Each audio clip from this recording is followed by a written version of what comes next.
So, ayan guys. Nagagawa si Madir ng ensaladang. Ayan o. Talbos ng kamote. Talbos ng kamote. So, inihaw. Nilaga ko lang yung talbos. Tapos, naghiwa ng kamatis at sibuyas. Tapos, titimplahan na ng, ano may pantimpla? Suka. Suka at Asin lang. asin. Suka at asin. Yan. Sahog. Walang sahog na isda. Wala po kaming pang sahog na isda. Kaya tama na po yung talbos ng kamote, kamatis at sibuyas. Ayan.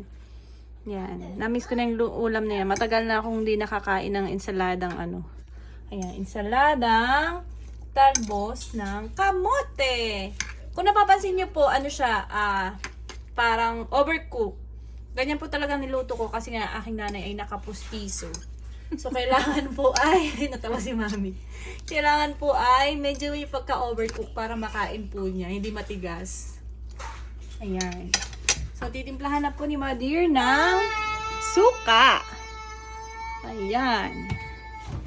Suka and asin lang po ang ilalagay sa ating ensaladang talbos ng kamote. Ayan. So, ganyan din po ba kayong magtalbos ng kamoteng ensalada? Comment down below kung ano po yung nilalagay nyo sa inyong mga talbos ng kamote. O mas gusto nyo kainin na lang ng nilaga lang na ganyan.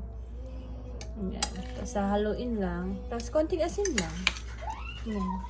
So, yan na po ang ating talbos ng kamote. Nilagyan na ng suka para mas masarap.